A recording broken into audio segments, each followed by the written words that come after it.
Good morning. We're continuing with St. Paul's distinctive doctrines and practices, and at the moment we're looking at St. Paul's thoughts about what happens to us when we die. This is day 234 of our 365-day Bible study, and this morning we are looking at the second letter from St. Paul to the Corinthians, chapter 5, verses 1 to 10.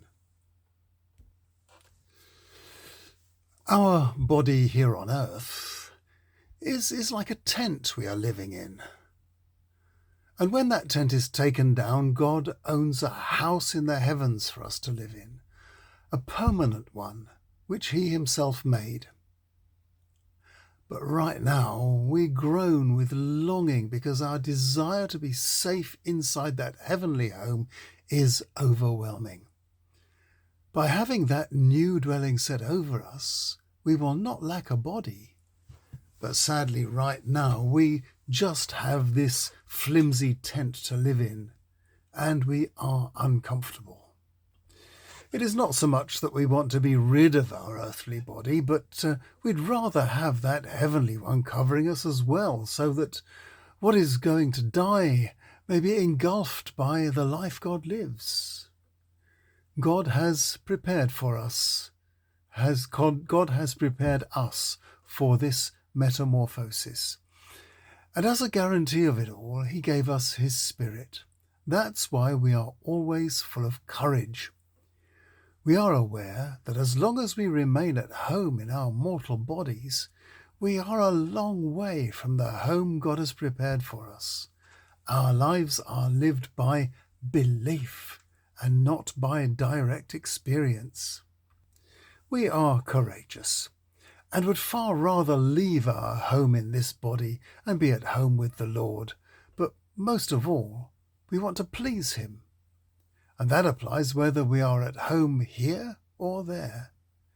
Each one of us must finally make an appearance before Christ's judgment seat. Each of us will get a just judgment in accordance with how we behaved, well or badly, in our bodily life.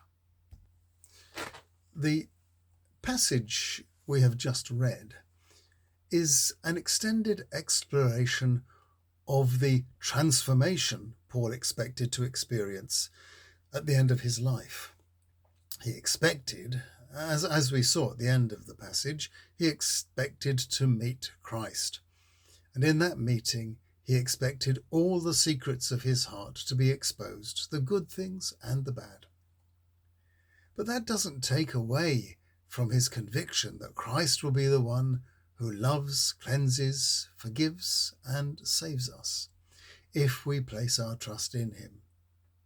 We haven't seen that work done in us yet. It remains something we have to look forward to, which is why he says our lives are lived by belief and not by direct experience, or as an older, more pedestrian translation will have said, for we walk by faith and not by sight. The difference between living here and living with the Lord is likened to the difference between camping in a flimsy tent and living in a solid house. People in the world of the Greek philosophers in which St. Paul was working knew the difference between the world of perfect ideals and this impermanent world of ephemeral copies that we actually live in. God's world will prove to be the more original, the perfect and eternal world. And it is to this world that we, once perfected by Christ, will be invited, yes, welcomed and provided for.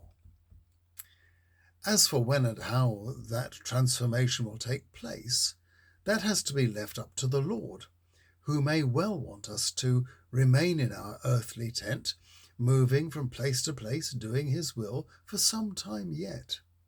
But that doesn't take away our disappointment with this world, or stop us longing to be in our eternal bodies, in the eternal home God will provide. Meanwhile, Paul wants us to participate in Christ's life whilst we continue to live on earth. And tomorrow we watch him as he contemplates how we are to do that. I'll see you tomorrow.